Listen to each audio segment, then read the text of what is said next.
The big brag.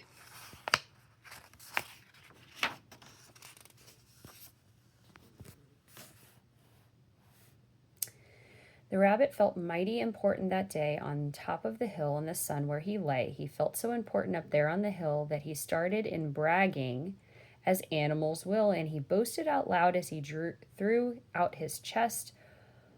Of all of the beasts in the world, I'm the best. On land and on sea, even up in the sky, no animal lives who is better than I.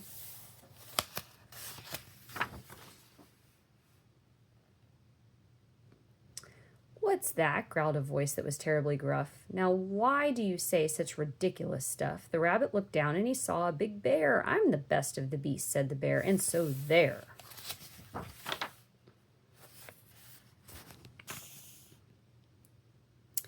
No, you're not, snapped the rabbit. I'm better than you. Pooh, said the bear. The bear snorted. Again, I say pooh. You talk mighty big, Mr. Rabbit, that's true. But how can you prove it? Just what can you do? Thought the rabbit. Now what can I do?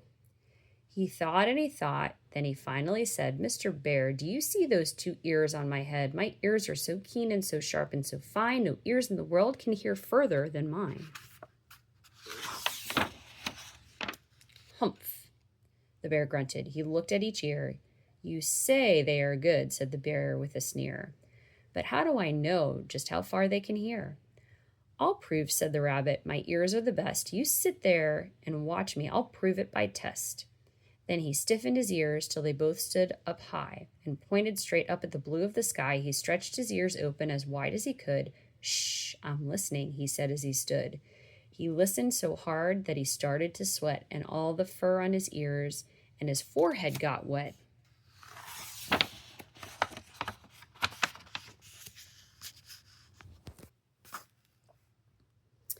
For 7 long minutes he stood, then he stirred, and he said to the bear, Do you know what I heard? Do you see that far mountain? It's 90 miles off. There's a fly on that mountain. I just heard him cough.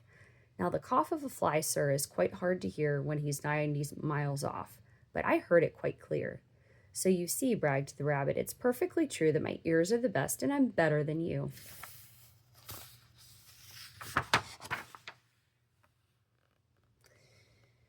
The bear for a moment just sulked as he sat, for he knew that his ears couldn't hear things like that.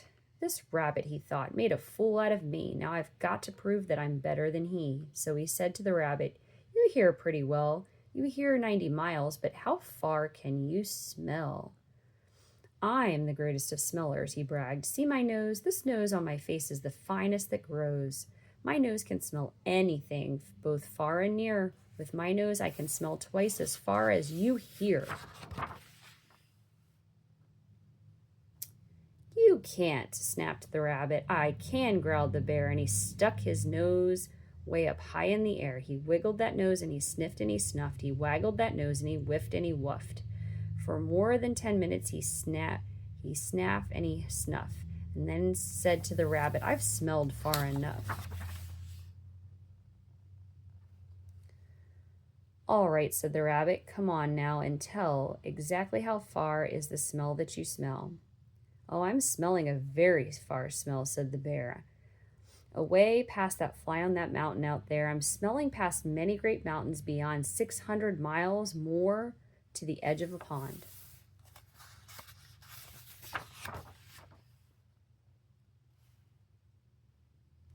And way, way out there by the pond you can't see is a very small farm. On that farm is a tree. On the tree is a branch. On the branch is a nest, a very small nest where 2 tiny eggs rest, 2 hummingbird eggs. Only half an inch long, but my nose, said the bear, is so wonderfully strong. My nose is so good that I smelled without fail. That the egg on the left is a little bit stale. And that is a thing that no rabbit can do. So you see, the bear boasted, I'm better than you. My smeller's so keen that it just can't be beat.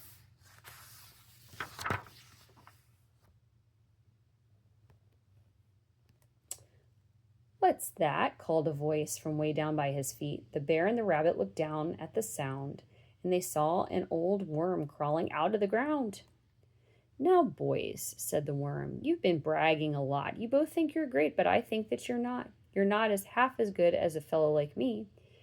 You hear and you smell, but how far can you see?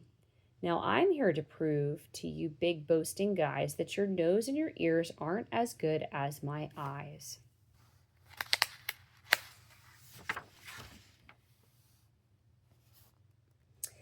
And the little old worm cocked his head to one side, and he opened his eyes, and he opened them wide, and he looked far away with a strange sort of stare, as if they were burning two holes in the air. His eyes of the worm almost popped from his head.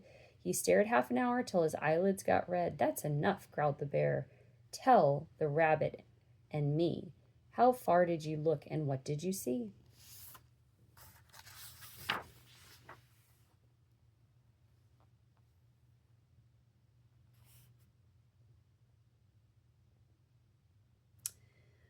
Well, boys, the worm answered, that look that I took was a look that looked farther than you'll ever look. I looked across the ocean way out to Japan, for I can see farther than anyone can. There's no one on earth who has eyesight that's finer. I looked past Japan, then I looked across China, I looked across Egypt, then took a quick glance across the two countries of Holland and France. Then I looked across England and also Brazil, but I didn't stop there. I looked much further still.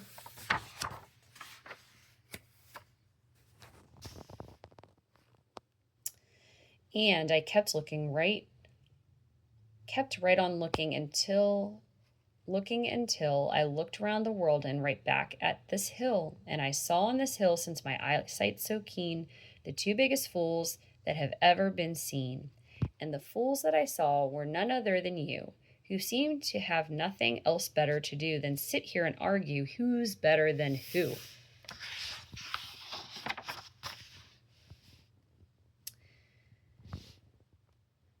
Then the little old worm gave his head a small jerk, and he dived in his hole and went back to his work.